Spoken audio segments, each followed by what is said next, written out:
8 বছর যে নারীকে অপমানিত করল সে জানত না সেই অপদার্থ ছিল তার সবচেয়ে বড় শক্তি। 8 বছরের নির্বতা এবং শ্রোতার স্পর্শ। আমি প্রথম রিয়াদ হোসেনকে দেখেছিলাম ঢাকা হেলথ অ্যাওয়ার্ড নাইটে গুলশানের একটি বিশাল বলরুমে। সে দূরে দাঁড়িয়েছিল, কালো শুতে, চোখে এমন এক শান্তি যা এই শহরের স্কোরকে পুরুষদের মধ্যে দেখিনি কখনো। আমি সুমাইজা খান, 28 বছরের ফ্রিল্যান্সার, সেদিন সেখানে এসেছিলাম কেবল নেটওয়ার্কিং করতে। কিন্তু ভাগ্য যেন অন্য কিছু চিহ্নিত করেছে। আমার বিয়ে হয়েছিল 4 বছর আগে। আমার স্বামী একজন ব্যাংকার, ভালো মানুষ, কিন্তু আমার কথা শোনার সময় তার কাছে ছিল না। রাতে খাবার টেবিলে আমি যখন আমার দিনের কথা বলতে চাইতাম, তিনি ফোনের স্ক্রিনে চোখ রাখতেন। যখন বলতাম আমি একা লাগছে, উত্তর আসত সবাই ব্যস্ত থাকে, বাট আমি ক্রমশ হয়ে গেছিলাম একটি সুন্দর বাড়িতে, সুন্দর জীবনে, কিন্তু অনুভূতিহীন। সেই গালায় রিজাদ আমার পাশে এলেন এক গ্লাস জুস নিয়ে। আপনি নেহায় ক্লান্ত, তিনি বললেন, not as a pickup line but as an observation. আমি তাকে দেখেছিলাম, তার চোখে কোনো ডিমেন্স ছিল না, কোনো জাজমেন্ট ছিল না, শুধু একটা প্রশ্ন, আপনি কেমন আছেন? আমি জানি না কেন, কিন্তু আমি বলতে শুরু করলাম।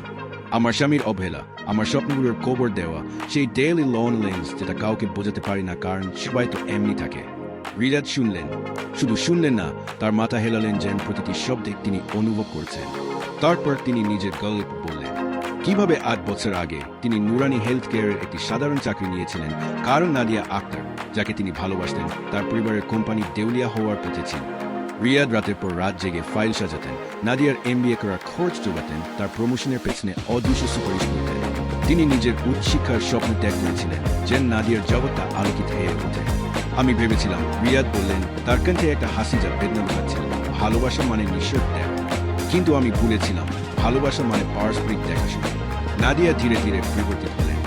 যখন কোম্পানি সফল হলো, যখন তিনি বিদেশফেরত আইনজীবী জাহিদ রহমান যোগ দিলেন, নাদিয়া সেই উজ্জ্বল স্পটলাইট এর দিকে ধাবিত হলেন। রিজাদ, যিনি তাকে আলো দেখিয়েছিলেন, তাকে ছোট করা শুরু হল। পরিবারের সামনে অপদার্থ ফেলা, তার ত্যাগে স্বামীর দায়িত্ব হলে উড়িয়ে দেওয়া। একদিন একটি বড় ক্রাইসিসে নাদিয়া পাবলিকলি রিয়াদকে অপমান করলেন। সবাই দেখছেন, রিয়াদ চুপ করে দাঁড়িয়ে থাকলেন, কারণ তিনি জানতেন প্রতিশোধ নেয় শান্তি ত্যাগ করাই সত্যিকারের মুক্তি। আপনি ক্যাশ পাননি? আমি জিজ্ঞাসা করেছিলাম, আমার চোখে জল।